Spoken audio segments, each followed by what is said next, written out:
dan selamat sejahtera. Hari ini anda bersama saya, Mira Kairunisa dari tim Edigen akan menerangkan tentang bab 10 tingkatan 4 matematik iaitu matematik pengguna pengurusan kewangan. Dalam bab terakhir ini kita akan belajar macam mana nak uruskan wang dengan betul.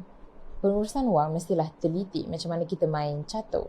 Kenapa catur? Sebab setiap langkah yang kita ambil perlu dipertimbangkan sebelum kita teruskan dengan langkah seterusnya.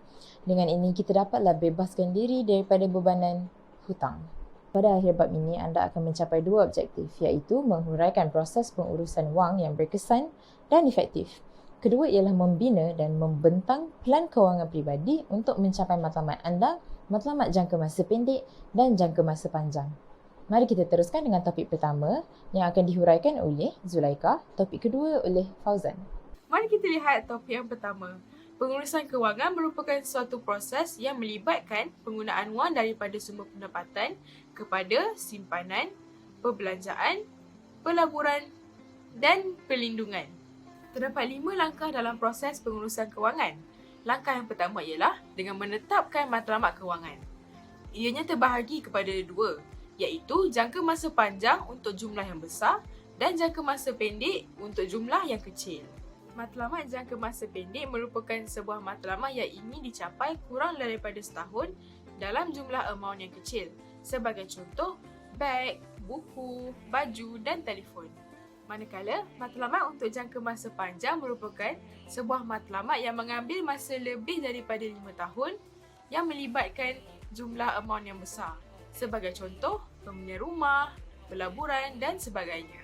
Di dalam langkah yang pertama ini, konsep SMART digunakan untuk mencapai matlamat yang diinginkan.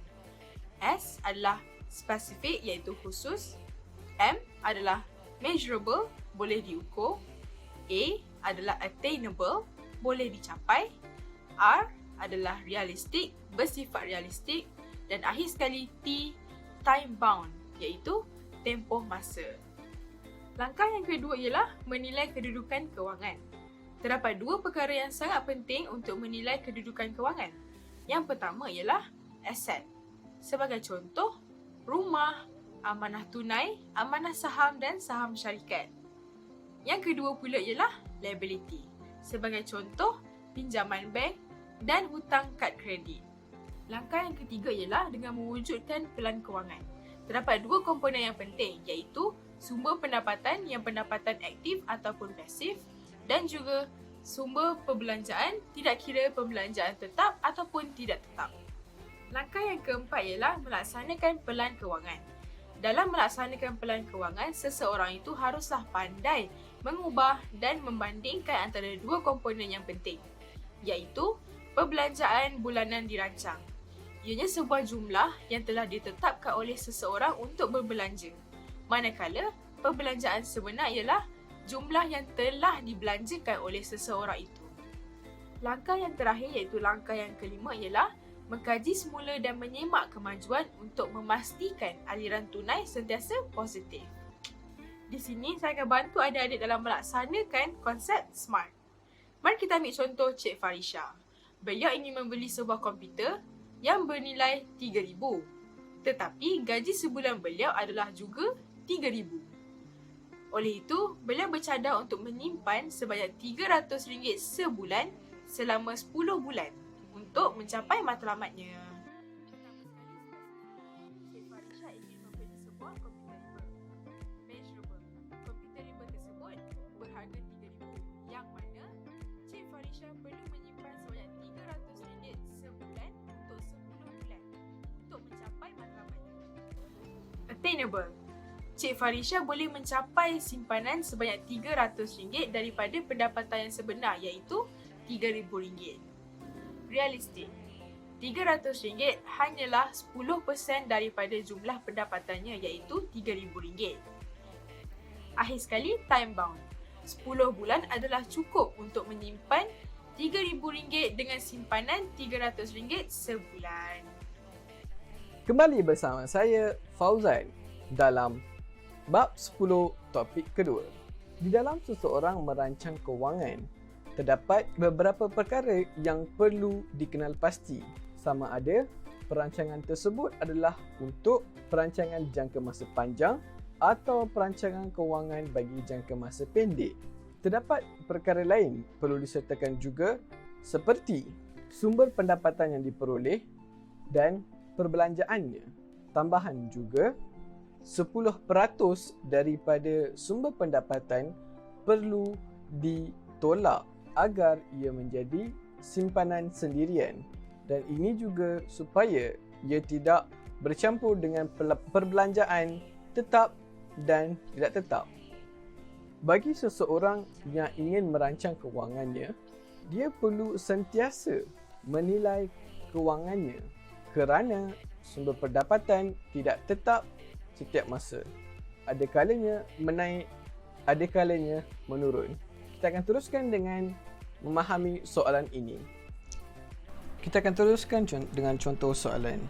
Puan Latifah dan suaminya bercadang untuk membeli sebuah rumah kedai di Pekan untuk membesarkan perniagaan mereka pada 2 tahun lagi. Jumlah pendapatan antara Puan Latifah dan suaminya ialah RM5,000 dan jumlah perbelanjaan tetap dan tidak tetap adalah RM4,500. Harga rumah kedai tersebut ialah RM30,000 dan depositnya sebanyak RM10,000. Soalan meminta kita untuk mencari berapakah simpanan bulanan yang harus disimpan oleh Puan Latifah dan suaminya untuk membeli rumah kedai tersebut. Maka untuk menjawab soalan ini, strategi yang kita boleh susun adalah untuk mendapatkan bulanan, kita perlu mencari dahulu berapa yang perlu disimpan oleh Puan Latifah dan suaminya dalam tahunan. Maka untuk mencari simpanan tahunan, kita perlu mencari berapa harga rumah kedai tersebut, dan harga rumah kedai tersebut adalah bersamaan dengan RM30,000. Maka dengan RM30,000 ini kita perlu bahagi dengan tempoh yang mereka nak, iaitu dibahagi dengan 2 tahun.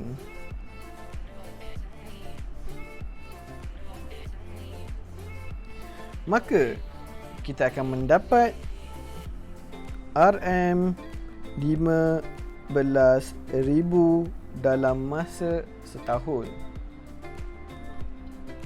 Seterusnya, selepas kita berjaya mendapatkan simpanan tahunan, kita akan mencari simpanan bulanan yang diperlukan oleh Puan Latifah dan suaminya. Untuk mendapatkan simpanan bulanan, kita perlu membahagikan simpanan tahunan dengan jumlah bulan yang ada dalam setahun. Kalau semua tahu, jumlah bulan yang ada dalam setahun adalah 12 bulan. Maka kita akan mendapat seperti begini. RM15,000 dibahagi oleh 12 bulan. Maka kita akan mendapat RM1,250. Maka kesimpulannya, Puan Latifah dan suaminya mampu untuk mencapai matlamat ini kerana pendapatan mereka adalah RM5,000. Itu sahaja daripada saya. Terima kasih. Terima kasih Zulaika dan Fauzan untuk penerangan tersebut. Dengan ini, anda semua mestilah mahir menggunakan konsep SMART untuk menguruskan kewangan anda. Kita mestilah bijak menguruskan pembelanjaan duit kita untuk jangka masa pendek dan panjang. Sebab kalau kita tak jaga, macam mana kita nak menjaminkan masa hadapan kita kalau tiadanya wang simpanan atau lebih dikenali sebagai savings. Itu sahaja daripada saya, Mira Kairunisa dari tim Edigen untuk bab 10. Terima kasih kerana menonton sehingga saat akhir video. Selamat maju jaya dan Assalamualaikum.